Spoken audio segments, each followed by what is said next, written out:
Estás escuchando Radio Por Gracia de Dios 92.9 FM KGPJ desde la bella ciudad de Grand Prairie.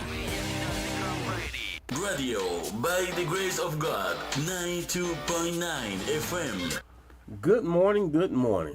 I am Deacon Charles Watkins with the Redeemer Missionary Baptist Church, and I am happy to be with you this morning so we can share in this lesson from our standard lesson commentary. We're going to get started in this and see if we can learn and take away some things that we can use throughout our lives. However, before I do that, let me thank God here for allowing me to be here today and to get back into something that I enjoy, which is basically reading and teaching. I'd like to thank Dr. Norvell for allowing me the opportunity to come and sit with you all today, and also the Redeemer Missionary Baptist Church and those who are in the very background of making this lesson go forward. Also, would like to thank our radio host, which is Pastor Warren and Sister Shelley, for allowing us the opportunity to come and share this lesson over the radio waves. In saying so, I would like to give my condolences to the family of Sister Cassie Turner. For me, Sister Turner was a legend in a sense. She was very knowledgeable in the Lord. Not only that, she was fun to be around. And I would really like for her family to know that we as Redeemer Missionary Baptist Church are very grateful to have had her in our life. And however, she will continue to be missed, but she was a blessing to many of us who have known her. So having said that, I'd like to get into our lesson here today. We are in the standard lesson commentary. We are in a new section here of our lesson of today, and we are moving to a new quarter here. And this in this quarter, it's more of a social teaching of the church. This is what we're starting here in today of March 8th in our lesson here. Our lesson it is entitled Watching Our Consumption. So just the idea of hearing that title will kind of give us an idea is what are the things that we are consuming, and watching these things that we consume, and be mindful how these things that we consume takes over and not giving, and sometimes it will take over for even our love for God. We don't want to replace other things for the love of God. So here in just this very first lesson here, it is for the most part, our first lesson explores the relationship between God's people and their neighbors inside and outside the church. This unit begins by studying the Israelites' exile in Babylon and looking at Daniel's exercise of faith in a hostile environment. Which our lesson comes from Daniel chapter 1, verse 8 through 17. That's our first lesson here. The lesson also considers mental and spiritual health alongside care for our physical bodies. That will come from 1 Timothy chapter 4, verse 7 through 8. So, therefore, our lesson here, before we do that, I'll read the scriptures and where they come from, and then we'll continue to move on. In Daniel chapter 1, verse 8 through 17, it reads, "But Daniel resolved not to defile himself with the royal food and wine, and he asked the chief official for permission not to defile himself this way.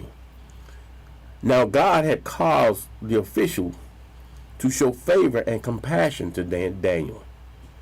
But the official told Daniel, I am afraid of my Lord, the king, who has assigned your food and drink. Why should he see you looking worse than the other young men of your age? The king will then have my head because of you. Daniel then said to the guard whom the chief official had appointed over Daniel, Hananiah, Mishael, and Azariah, please test your servants for 10 days. Give us nothing but vegetables to eat and water to drink. Then compare our appearance with that of the young men who eat the royal food and treat your servants in accordance with what you see. So he agreed to this and tested them for 10 days. And at the end of the 10 days, they looked healthier and better nourished than any of the young men who ate the royal food. So the guard took away their choice food and wine they were to drink and gave them vegetables instead. To these 4 young men, God gave knowledge and understanding of all kinds of literature and learning, and Daniel could understand visions and dreams of all kinds. In 1 Timothy chapter 4, verse 7 through 8. Having nothing to do with godless myths and old wives' tales, rather train yourselves to be godly. For physical training is of some value, but godliness has value for all things, holding promise for both the present life and the life to come. Here we find here in this latter part here in 1 Timothy chapter 4, verse 7 through 8, we find Paul here is basically teaching Timothy of how to basically a balance of life here with physical training as well as spiritual training. So our key text comes from 1 Timothy chapter 4, verse 7b and verse 8. Train yourself to be godly. For physical training is of some value, but godliness has value for all things, holding promise for both present life and the life to come. The question I would say is, how do one train himself to be godly? That's a question for us to really get into. We know how to do physical training, but how is it that we train ourselves to be godly? So having said that here, our lesson aims for today in here in our first unit, fulfilling our obligations to neighbors. Our lesson aim, after participating in this lesson, each learner will be able to list the components of Daniel's proposal and its results. 2. Outline ways to cultivate mental, physical, and spiritual health by seeking true and wholesome things. 3. Make an inventory of daily habits and plan adjustments to honor God with time, diet, and attention. So here we find here in our outline here, we have approximately 4 outlines today. And the first outline is firm resolve. Daniel chapter 1, verse 8 through 10. Our second outline, agreeable arrangement. Daniel chapter 1, verse 11 through 14. The third outline, clear results. Daniel chapter 1, verse 15 through 17. And our fourth outline is preferred path. 1 Timothy chapter 4, verse 7 through 8.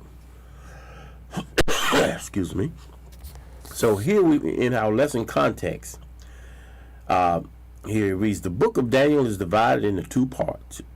Chapters 1 through 6 consist of narratives about Daniel and his companions in service to various kings, while chapter 7 through 12 consist of Daniel's visions. Because of these visions, the book is found in prophecy section of the Bible. Today's lesson comes from the first half of the book. The epistle of 1 Timothy was written more than 500 years after Daniel's time. Timothy was traveling. It was was a traveling companion and co-worker of Paul's. In this letter, Paul gives Timothy instructions regarding the situation in the church at Ephesus, particularly in countering false teachings that threaten to muddy the good news of the gospel and cause distress within the church. So here we're going to go into our first outline and get some ideas and some knowledge as to what's going on. It is entitled Firm Resolve. Starting with verse 8, it says, "But Daniel resolved not to defile himself with royal food and wine. He asked the chief official for permission not to defile himself this way." Our lesson commentary here reads, Daniel and his companions are forcibly removed from their families and brought to the court of King Nebuchadnezzar, according to Daniel chapter 1, verse 1 through 3. The intention behind bringing them to the palace was to reprogram them, so to speak. At the palace of the King Nebuchadnezzar, they are trained to serve in the royal court, a process meant to thoroughly assimilate them into the culture of their conquerors. To begin this process, here, the chief officials gives Daniel and his friends new names. We know them as Shadrach, Meshach, and Abednego. Daniel refuses the food prescribed to him as an attempt to hold on to his identity as a servant of God instead of as a servant of his conqueror. We find here that Daniel takes his in other words, he doesn't want the king's food. In other words, because he sees it, what he's given him is that what they're trying to do is basically assimilate him and giving him the king, giving him the best of foods, while his family, in other words, are still eating what is put before them to just sustain them. He sees it as not as a way, in other words, he is resisting this change that the king wants them to become. So Daniel here refuses the food prescribed to him is an attempt to hold on to his identity as a servant of God instead of as a servant of his conqueror. Daniel here is resisting so he can basically hold on to God. It is not clear, however, what it is about the king's royal food that may defile Daniel. The law of Moses forbid eating certain kinds of meats, but other kinds are perfectly acceptable, according to Leviticus chapter 11, verse 1 through 46. Also Deuteronomy chapter 14, verse 1 through 21. Wine is not forbidden, according to Numbers chapter 6, verse 20, and also chapter 18, verse 12. So, in negative, so it is thought as being wine is not forbidden, though it is spoken of in negative terms when excess is involved. Daniel may be avoiding food and drink associated with pagan temple offerings and thus idolatry. We can compare that to 1 Corinthians chapter 8.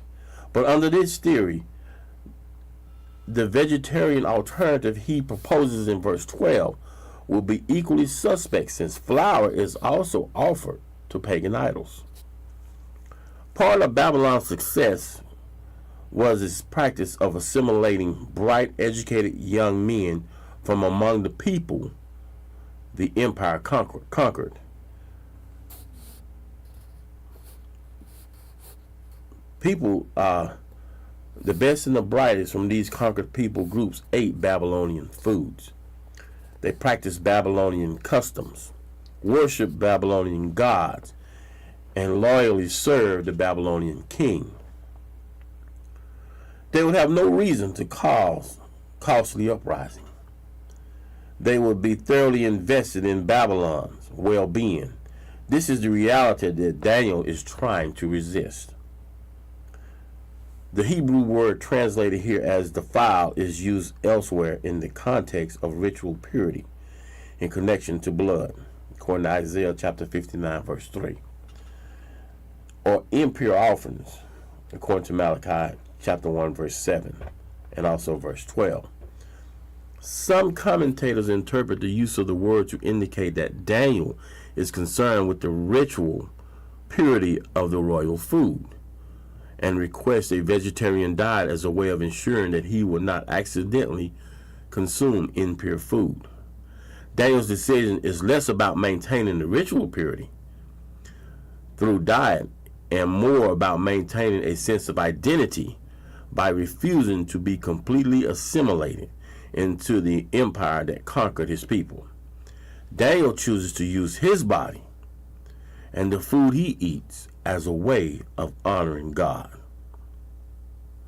So we find here, here we find Daniel standing on this principle that he has of basically, I'm not going to eat your food because I know the attempt that you're trying to do. You're trying to make me assimilate and become part of the Babylonian Empire. I'm not going to turn from what I know, what my God says. I'm going to stick to my principles in what I know here and what I want to do. So we see this throughout in how he handles himself. In other words, he doesn't want the king's steaks and all of that. He doesn't want the best. Because here's the thing, he wants to stay closely connected to God.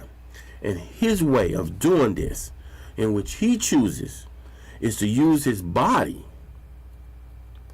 and the food he eats as a way of honoring God. So the question here is this here.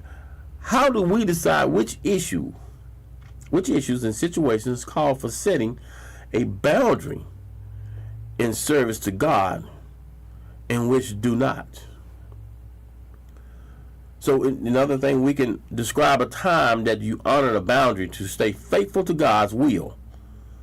What did you learn from the experience that could help others? So here in verse 9 reads this: Now God has caused the official to show favor and compassion to Daniel.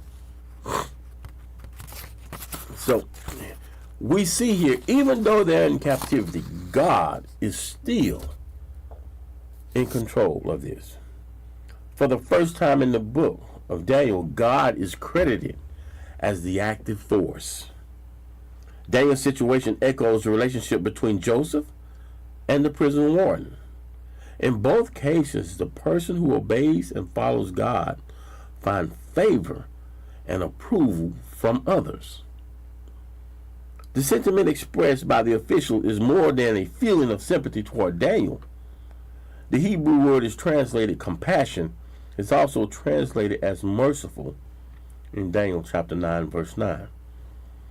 And that is the sense here. The phrase evokes ideas of faithfulness and loyalty. Moreover, the two Hebrew words translated as favor and compassion appear together throughout Scripture to describe God's commitment to his people. So we find here that in verse 9 that God has acted upon the warden in granting Daniel's request. But here in verse 10 here, there's always some type of, there has to be some stipulation onto it, we find here. But the official told Daniel, here's what he is saying: I'm afraid of my lord the king, who has assigned your food and drink. Why should he see you looking worse than the other young men your age? The king would then have my head because of you. So here we find here that we will call him the prison warden or what have you. is more concerned here with his head being chopped off if Daniel shows up. Him and his friends show up and they're looking skinny and feeble. So the official does not give him an immediate desirable answer. It is not a flat refusal, but it points out that if things go wrong, more people than Daniel will suffer the consequences. What Daniel is requesting to reject a visible and sustainable sign of allegiance and assimilation could be dangerous. The desire of the king are not to be taken lightly.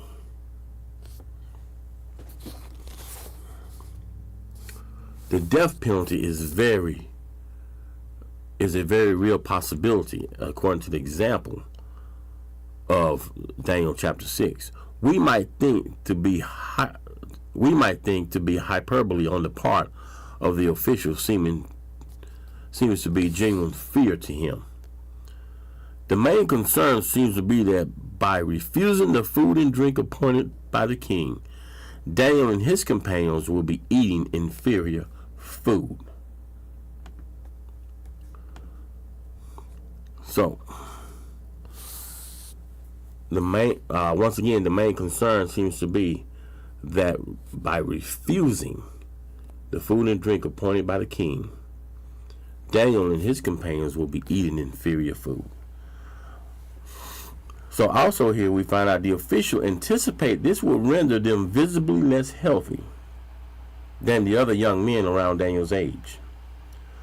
The word age is difficult to translate since this is the only place in the Old Testament where the underlying Hebrew word occurs. The Old Greek version, the Septuagint, translate this with a word that means to bring up together. This most likely refers to fellow Judeans who are being trained up at court. In the end, by not giving a flat refusal, the official gives Daniel tacit permission to continue pursuing his request. As a royal servant, he cannot promote Daniel's request. Nevertheless, the favor and tender love that God kindled in him caused the official to allow Daniel to continue pursuing his request. So here we're moving in the agreeable arrangement here. We're in the second outline here. It starts at verse 11 through 12 here. And it reads as this. Daniel then said to the guard whom the chief official had appointed over Daniel, Hananiah, Mishael, Azariah, please test your servants for 10 days. Give us nothing but vegetables to eat and water to drink. The underlying Hebrew word translated guard appears only here, as in Daniel chapter 1, verse 16. Older English translations, such as the King James Version, translate the word as the proper name, Melzar. However, more recent studies suggest that the word means overseer, steward, or guard, as reflected in the New International Version. These individuals is likely a guard serving the chief official. Although Daniel is not speaking with a different person, he is continuing the same request. The addition of Hananiah, Mishael, and Azariah underscores the fact that Daniel is making this dietary request for his community. Unless individuals only eat what they grow, kill, or forage entirely, food is always sourced in the context of connections between people or groups. Daniel chooses to use diet as a means of maintaining his identity, including his connection with his people and God. It is fitting that he does this in the company of his fellows. By asking for 10 days to test his dietary request, Daniel acknowledged the warning the officials had given. Daniel also offers an alternative to the king's food, vegetables. The Hebrew word used here is rare, occurring only here, Daniel chapter 1, verse 16, where it appears with a slightly different spelling. It is related to the Hebrew word for seed. It could refer also to diet of seeds, meaning legumes and grains. It could also indicate things that grow from seed, including fruits and vegetables. This diet resembled what God gave humans to eat in the Garden of Eden, according to Genesis chapter 1, verse 29. We do not assume that Daniel's request an entirely vegetarian diet. In Daniel chapter 10, verse 3, he temporarily stops eating meat. So it must be concluded that he consumes meat more or less regularly. No matter what we assume the royal food and vegetables to be, there remains a strong contrast between what Daniel is ordered to eat and what he is requesting to eat. Excuse me. The portion of the royal food and wine are symbols of power and privilege. Even if it's just a fancy loaf of bread, it is something that can be presumably be obtained only by the king's permission. It is therefore a tangible way in which the king demonstrates his power. By contrast, requesting the humble vegetables and water could be seen as an act of solidarity with those conquered of Judah. Perhaps this food is more in keeping with what inhabitants of Judah, who had not been whisked away to court, have available to eat. Again, the key point here is that Daniel uses the food he eats, and thus his body, as a way to honor God. So, and here now, second part here of the second outline here, it is entitled Comparison Accepted. In verse 13 it reads, "Then compare our appearances with that of the young men who eat the royal food, and treat your servants in accordance with what you see." Daniel places the outcome of his request in the guard's hand. This keeps the experiment behind the scenes, while also ensuring that the guard will feel confident in the outcome. Verse 14, "So he agreed to this and tested them for 10 days. So the God gives him permission. 10 days is a very short amount of time for such an experiment. It is unlikely that the guard expects a significant change in their appearances, especially a negative one. So here we move here into our third outline here, which reads clear results. Contrast in appearance. At the end of the 10 days, they looked healthier, this is verse 15, and better nourished than any of the young men who ate the royal food.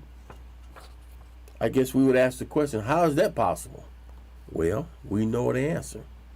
Despite expectations, Daniel and his companion also appeared much healthier than any of the young men who ate the royal food. The 10 days should not have made that big of a difference, although God is not explicitly stated to be active in the situation. This is clearly divine intervention. This is what we see here in this change here. They're looking better than the men who are eating the meat and drinking the wine, and all they're eating is vegetables and water. God has his hand on this situation. That's how this is being, it's able to happen this way. Verse 16. Now we find a change in provisions. So the God took away their choice foods and the wine they were to drink, and gave them vegetables instead. Having passed the test, Daniel and his companions are granted a dietary exemption on the ongoing basis. So here we find here in verse 17, to these 4 young men, God gave knowledge and understanding of all kinds of literature and learning, and Daniel could understand the visions and dreams of all kinds. So this verse here sets the stage here for the narratives to follow. God is once again explicitly active, granting Daniel and his fellows knowledge and understanding beyond what they were brought to court to learn. This is particularly true regarding Daniel's understanding of visions and dreams. Here, so we find here that in dreams of all kinds, the text makes it clear that Daniel will succeed in the Babylonian court, not because he earned it, but because God wills it. So even in that little small portion here of this lesson here, in this book of Daniel, we find that, he makes a decision, and this decision here is made in the heart. The decision is that Daniel basically says, I will not defile myself with the king's food. His faithfulness here begins before the test ever comes. He had already decided in his heart here what he would do and what he would not do. Here we find it is decided. So basically, this key point here, holiness begins with internal conviction, not external pressure. A young man in a foreign culture, yet his identity was anchored in God.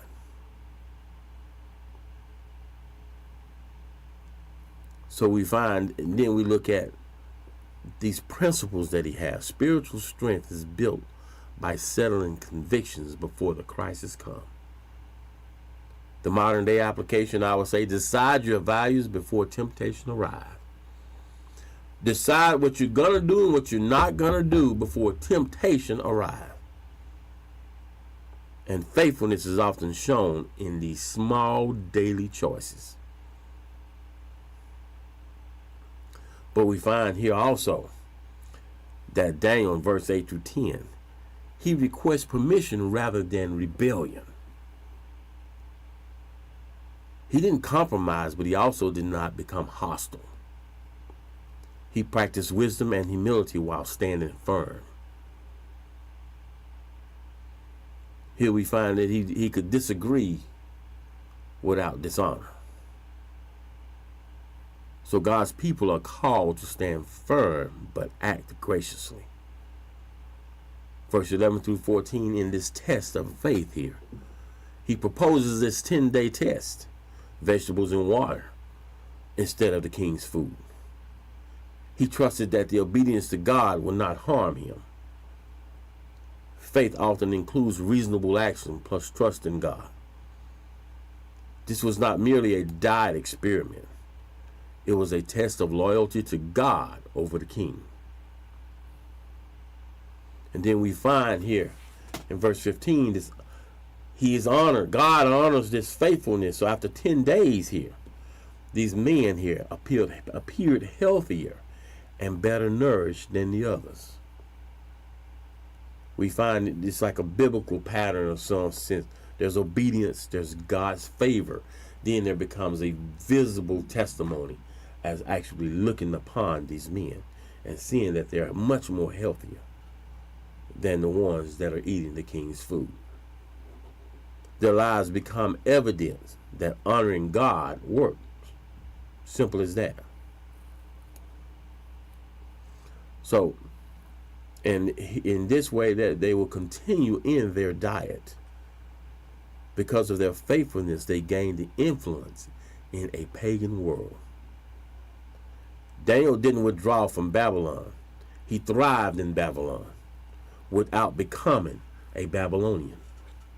I've just got to repeat this here. And so, in other words, he didn't withdraw from Babylon. He's put into a situation in Babylon. He didn't withdraw from it. He thrived in it without becoming a Babylonian because he stood on his principles. I know what I'm going to believe in and what I'm going to always continue to believe in. That decision was made long before he was even put in this position. And those are some things that we need to know what we're going to do and what we're not going to do, and we need to stand on it regardless of what it costs us.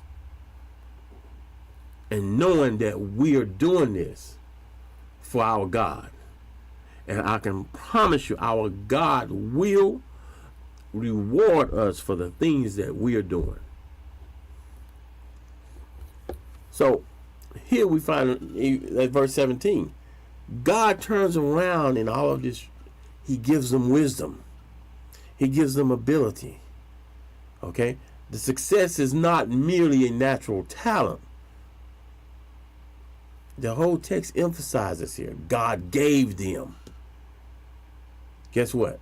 They received knowledge, skill, wisdom, understanding. They will receive prophetic insight into dreams and visions.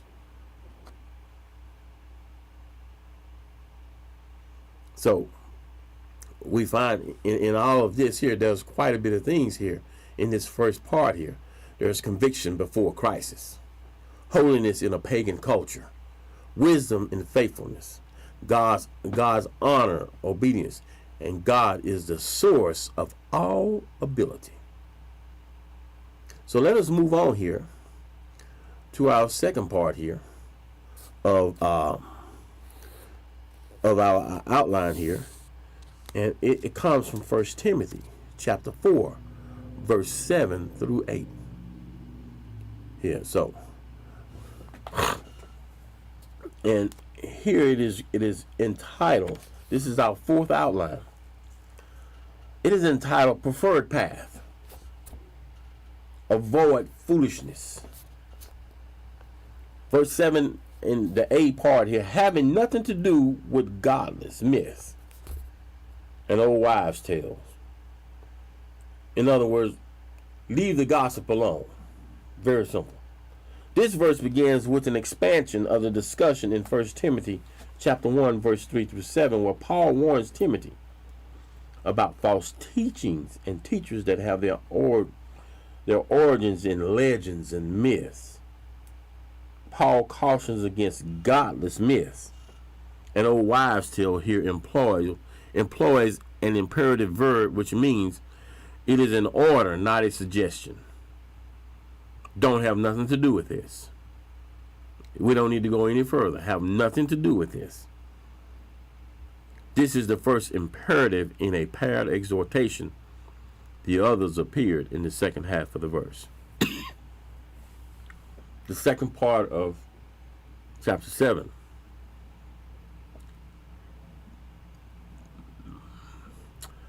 And it is entitled Pursue Godliness. Pursue godliness. Rather train yourselves to be godly. Here he tells him, don't have anything to do with all this gossip and these mythical myths that you can't find any trace to run back to anything. You know, there's no truth to it. But however, train yourself to be godly. The second half of this paired imperative instructs Timothy to train himself.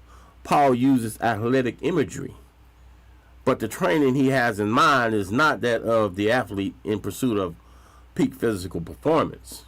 Instead, Paul instructs Timothy to take the same drive and passion that an athlete devotes to his body and apply it to pursuing godliness.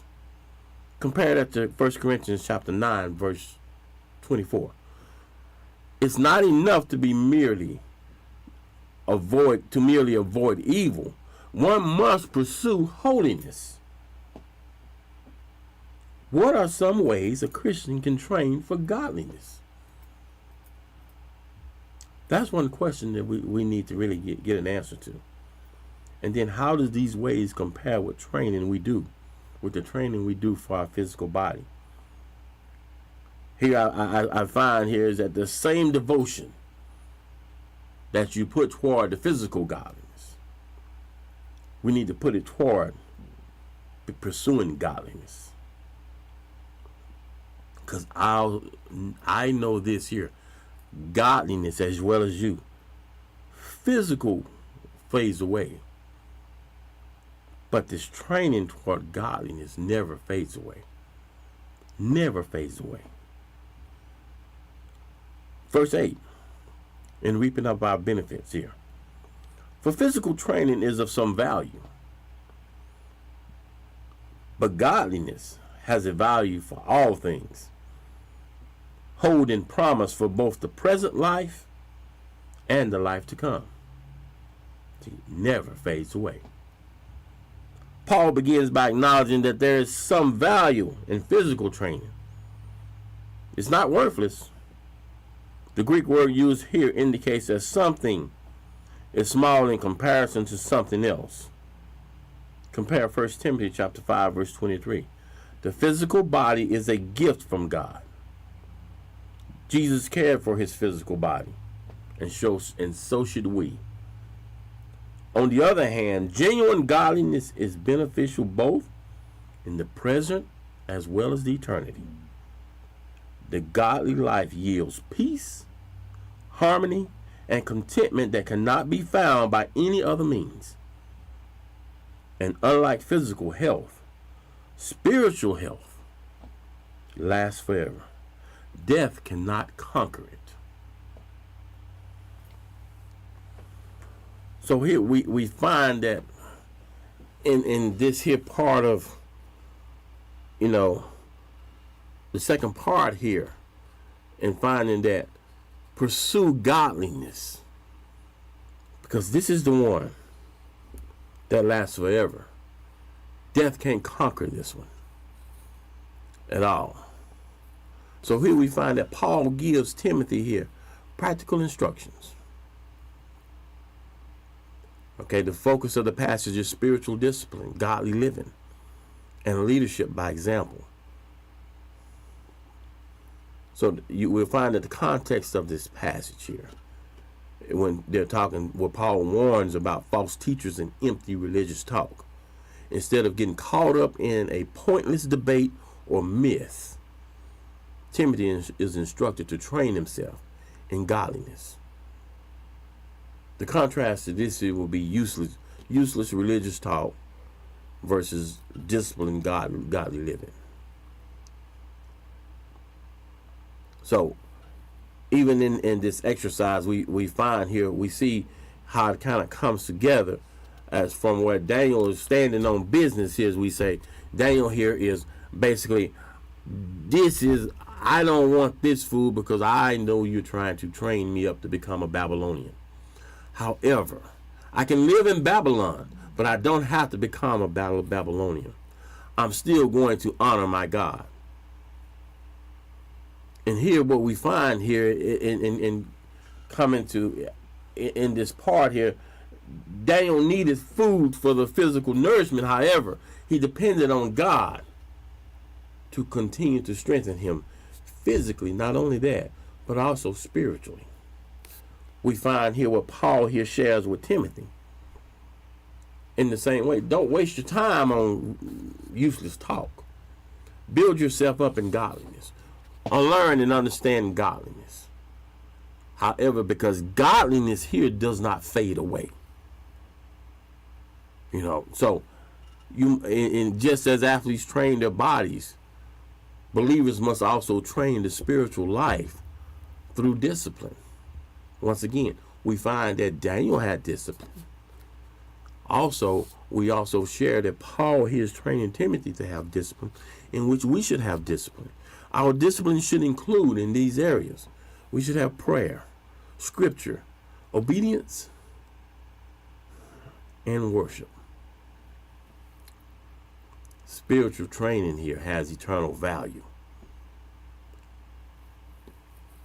Physical exercise here, Paul is not saying that it's useless. Its benefits are temporary, while godliness has both present and eternal rewards in this life and the life to come. This is where we find this at. So in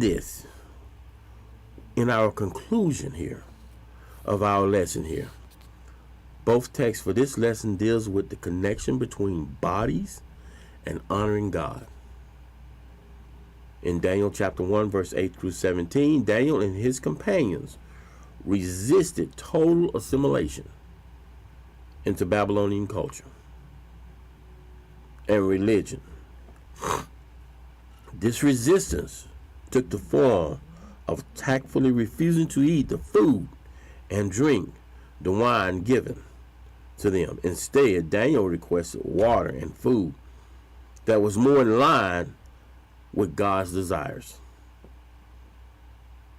Though God's intervention, his request was granted. Through God's intervention, his request was granted, and the resulting trial period was successful. Daniel and his companions resisted being fully assimilated, maintaining their connection to their people and God.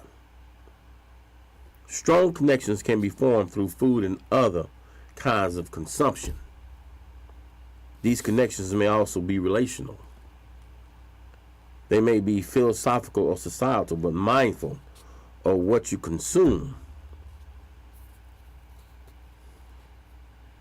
Just being mindful of what you consume and its effects on the body, on both your body and soul, will be noticed by others. Daniel and his friends used their bodies to honor God. For us, this can take the physical form of eating healthy food, drinking water, exercising, and getting enough rest, and being proactive about preventative care. The text in 1 Timothy chapter 4, verse 7 through 8 puts this into a spiritual perspective. While celebrating the goodness of God's creation, Paul instructed Timothy to make the pursuit of godliness his highest priority. The language he used alluded to athletes training.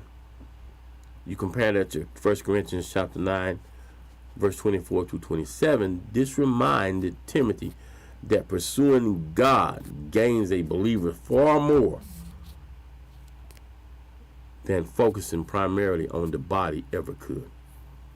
Living within misaligned cultures, it can be easy to allow the pursuit of bodily health to rise above its proper place in our priorities. Paul's words remind believers that faithfulness to God mattered more. Read together Daniel chapter 1 and 1 Timothy chapter 4 to encourage us to honor our bodies so that we might honor God. So therefore, in this whole thing, our thought here is to honor God by honoring our body. But it also, in many of things that we gathered here, we find here that Daniel had made a commitment, and he stood to this commitment as to what he will do and what he won't do. At the same time here, we saw God here working in his life. Then we move over here to 1 Timothy. We find here in this here that Paul here encourages him to pursue godliness. He didn't tell him don't exercise, don't do physical exercise. He's saying, hey, pursue godliness. Make a priority as to what is what. Daniel here made a priority as to what he would do and won't do. Here we find that Timothy here is being instructed to make a priority as to put godliness first before physical health. He didn't say do away with physical health. Put this first in this saying. So not only having said that, how does this for us work within in the start of this unit here, in the beginning of this unit of social teachings of the church? But it also includes what? So we're talking social teachings of the church. How does this not only help us, as well as it helps the believer as the non-believer? And one of the ways that I can think of how would it help is that many people are watching. You'll be amazed how people watch you and it affects others. But I always want to say, godliness is kind of contagious in a sense, and that's what we want. It'll rub off, and also as we continue to encourage one another as a community, as a group or people or what have you, even as in our church settings, it will begin to rub off, and we will see the work of God work in our community, in our church community, as well as our neighborhoods or what, and things like that. So the biggest thing is, I would say here also is, even as our lesson is entitled, watching our consumption. Watch what we consume. Watch how much television we consume. Watch how much social media we consume. Watch how, these are the things. Why are we consuming all of this here? And not only that, when we say watch, take control over it. Say, hey, if you're going to watch social media, timeline it. Don't be spending freaking 4 hours on TikTok, because it is kind of, it's almost like a drug, I remember when I first saw TikTok, and it was been like 3 years ago or so. It began to be like a drug. It was always consumed. I don't know if I was consuming it at the time or it was consuming me. But I remember it was like I spent a lot of time on there. And I couldn't figure out, and I figured out it's addictive. We talk about how drugs, illegal drugs become addictive to people. Social media is the same way. If we don't look at it that way, it becomes a drug. It becomes addictive. But here what we find is that we are encouraged to watch our consumption. Put it down. Pick up the Bible. Watch a good Bible program. That feed our souls with that, versus trying to feed it with the social media and all. And watch, and not only that, be able to, as we're watching our consumption, watch our growing. Don't tell ourselves how we have grown. Allow someone outside of us to watch. They may not say, "My, you've grown so much," but they would see a change. And in that change, they will see. They will want you to. They will begin to ask the question, "What are you doing?" And just be honest and say what you're doing. I'm spending more time in God. I'm spending time with the Lord, learning things. Those are the things that what we need to be encouraging one another, and things like that. However, my name is Deacon Charles Watkins. We are the Redeemer Missionary Baptist Church, and I thank you all for watching and listening, and hoping that we can start this here, this part of this lesson here, this quarter, in learning how we can better ourselves socially in the church as well as in the community. And I thank you all very much for watching. I found a friend who is all to